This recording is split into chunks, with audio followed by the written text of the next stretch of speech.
Hey, it's Clay Trader, and this will be a video chart on ticker symbol DRRX. We will take a look at the 30-minute time frame. Real quick, what do I mean by 30-minute in case maybe you're new to charts? Instead of each one of these candlesticks here representing 1 day's worth of price action, which is what you would normally see, each one represents 30 minutes. So while this here may look like several days worth of time, it's actually today's price action broken down into 30-minute time slices.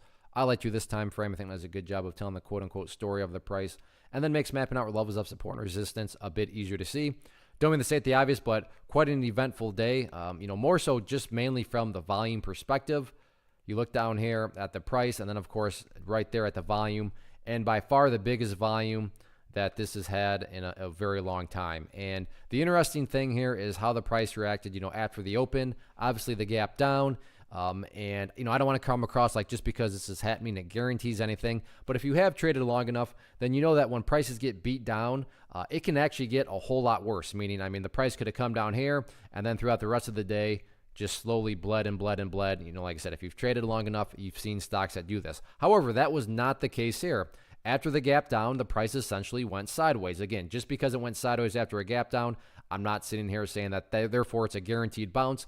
But would it be a shock to see some sort of bounce next week? No, that would not be shocking at all. But again, no such thing as a guarantee. So if this is some sort of bottom, well then by default, this level of support needs to hold because this is the bottom right there at 75 cents. Pretty straightforward from a common sense perspective. That is where the price leveled off. That is the lowest it got. So if next week, this is some sort of stabilization point in the bottom, then 75 cents the price needs to stay at it or above, because for the obvious reason, if the price were to break below it, well then that's just not a bottom anymore, right? Because the price is no longer respecting that level. So 75 cents, very important level of support. Now, in the event it does bounce, where are a couple of these key levels of resistance at? Initial area of resistance on any sort of bounce is going to be right here at the 83-cent mark. And then after 83 cents, next key level of resistance up there at the 90-cent mark. So no point in talking about 90 cents until that first hurdle can be cleared at 83 cents. But like I said, these ones can produce some very nice bounces. Whether or not that happens remains to be seen. But the first step in any sort of bounce is some sort of stabilization. And the stabilization has happened. Now it's just a question of, can it turn into a bounce? Next week we'll get our answer. We shall see.